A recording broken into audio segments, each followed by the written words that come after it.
Right now on Hoosier News Source, find out about a change to a controversial Indiana alcohol sales law.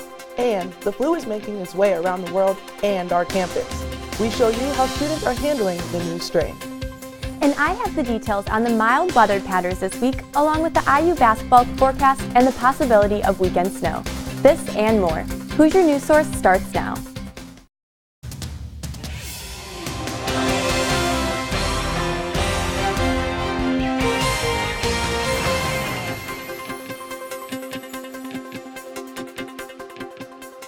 Hello and welcome to this week's episode of Hoosier News Source. I'm Mackenzie Young. And I'm Amelia Miles.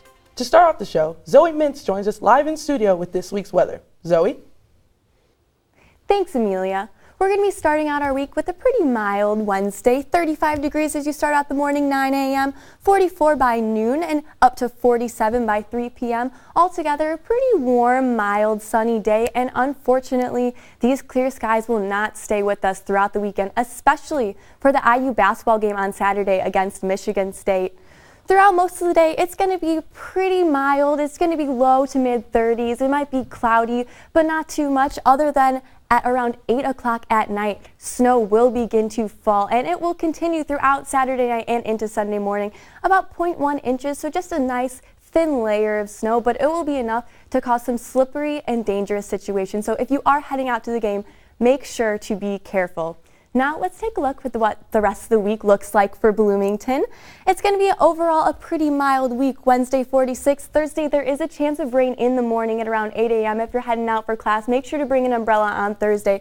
Friday dips down into a little chillier temperatures, and Saturday, as you can see, we talked about the late snow into the night and Sunday morning. Monday, pretty chilly temperatures. Tuesday, very mild, nothing too extreme, but make sure if you are heading out Sunday morning to be careful. Amelia, Mackenzie, back to you. I mean, that kind of stinks. I was getting so used to like The 50 degrees. Exactly, you know, wearing flip-flops to class and just a light sweatshirt. Oh, I was wearing flip-flops. I was still wearing my Uggs. 50 degrees is still Ugg weather to me. Yeah, and now that it's snowing, you know, I'm going home this weekend, so driving back down while it's snowing is going to be rough. Prayers are with you. Thank you. The worst flu outbreak Indiana has seen in years is hitting our campus hard. Nationwide, it's been deadly. Here in Bloomington, students are doing their best to avoid it. For many students, these are the sounds of the flu. And influenza is a virus, so first thing to say is antibiotics don't help. And it is a specific virus, and it's different from the common cold and other kinds of respiratory illnesses in that it's sudden onset. This year, like most flu seasons, the flu has affected the nation, causing death in some cases, mainly to the elderly and to infants. This year, the influenza virus has been a major epidemic nationwide. But here at IU, they say the numbers of cases have only slightly increased. The IU Health Center, CVS, and the hospital all have offered flu shots to citizens of Bloomington, but not everybody took the opportunity given to them, some for a nationally known reason. My parents have something against vaccinations, so I got to suffer through this. For students, the flu causes many inconveniences surrounding academic, social, and work life.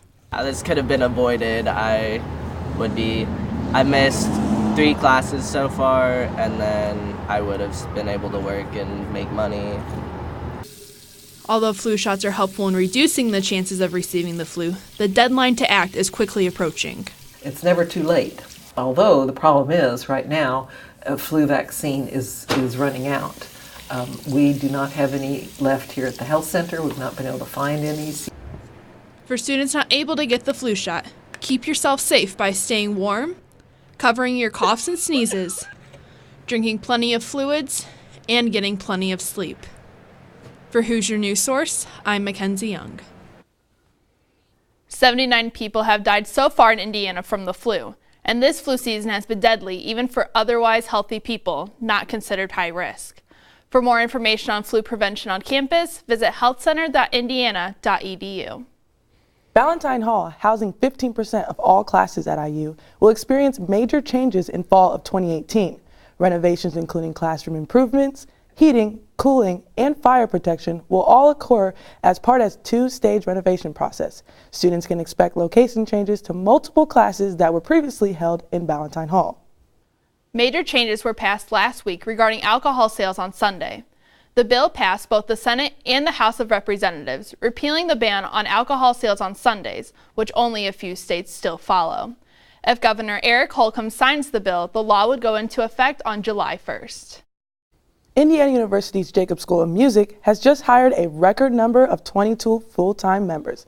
The school is putting into place a plan to continue to be a leading institution for the next 20 years by looking ahead and adding the necessary elements to keep the school growing. According to the release, most of the school's new hires were made to find successors for long-term music schools faculty who are not with the program anymore.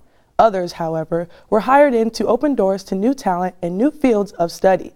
Since most of the hires came straight from the profession itself, the insight they have for their new students will greatly help them for their futures.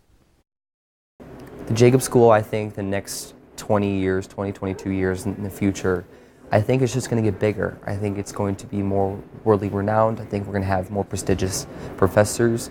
We're going to have students that are going to grow up as professional musicians, that everyday people will know who they are. I think Jacobs has a very strong influence on individuals to make them as happy as possible. And I'm very happy to have my degree from, Indiana University Jacobs School of Music. The Jacobs School of Music is stronger than ever before, and all they have to do is keep going from here. We're all excited to see what is next for the school and the students. IU congratulates astrobiologist Lisa Pratt for being named the Planetary Protection Officer at NASA. She will be responsible for the safety of Earth from possible contagion extraterrestrial life forms, as well as the preventing of accidental transferring of Earth's bacteria onto other planets. Pratt says, "I am excited about the opportunity to contribute the mission of planetary protection at a defining moment in human evolution." She also states that we are on the verge of becoming a spacefaring species, and I feel privileged to be pushing the frontiers of science. She will begin working at NASA's headquarters located in Washington, D.C. on February 5th. Tuesday, IU's Media School welcomed Jamie Calvin to speak about his journalistic career. Calvin is a successful freelance journalist as well as a human rights activist. His career in journalism has been recognized with the George Polk Award for his piece 16 Shots. It challenged and exposed the policy's version of the Chicago shooting death of Laquan McDonald. To catch more speakers like Calvin, check out the Media School's website for more information on the upcoming speaker series. Coming up, we tell you how the Hoosiers did in sports this week. Plus, more details on how controversial murals on campus have led to hundreds of students relocating for classes. These stories and more coming up. Stay with us.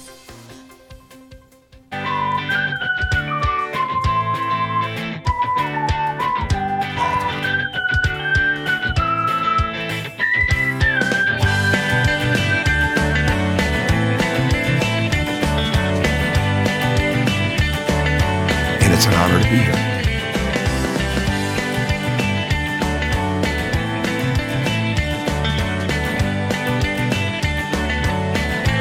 After suffering a season-ending injury in late March,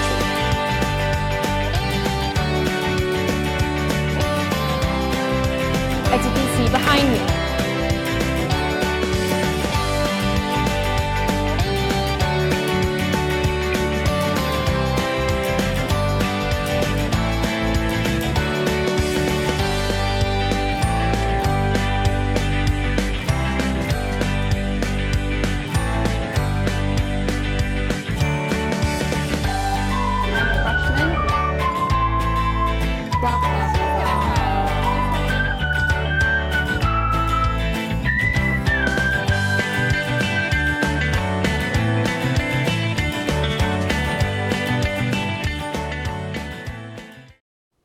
The School of Global and International Studies opened its doors to students in late 2015. Though you may have been inside before, you may have been missing something about the building. Right inside the atrium, there is a large wall behind the staircase that is made of many colorful stones. These stones actually came from 10 different countries and 6 continents. The names of the countries they originated from can be found in the lower left corners of the stones. The wall is a tribute to the students seeking a global education. The university has moved classes from the Woodburn 100 lecture hall due to controversy surrounding the murals in the hall depicting the KKK. The controversial Benton murals have caused numerous petitions by university students. Now classes will be held in other locations across campus, leaving some students feel inconvenienced. Like, we don't understand it. It's a part of history, you know. I feel like we should embrace history and not try and ignore it. I feel like ignoring history is just a recipe for disaster. Cedar Hall is now an alternate location for the classes previously held in Woodburn 100. The Benton murals, originally created to depict the story of Indiana's history, will remain in Woodburn 100. Many IU sports teams were back in action this weekend. IUS TV sports reporter Joe Cantor joins us in studio with the highlights. Joe? Thanks, guys. It might be cold outside, but the hottest team on campus has been women's basketball. After starting just 1-6 in conference play, losing a few heartbreakers to top 25 teams, Indiana has now won 3 Big Ten conference games in a row. The Hoosiers defeated Wisconsin and Rutgers last week behind stellar play from their seniors. Tyra Buss became the first player in the history of the program to eclipse the 2,000 career point mark when the Hoosiers took on Michigan State. And Amanda Cahill notched her 1,000th career rebound against Wisconsin. IU is known for their illustrious swimming and diving history. Senior Day is always special. But boy, the fans really came out on Saturday to support their seniors on Senior Day. It was standing room only by the time the race began, as those hated Purdue Boilermakers were in town.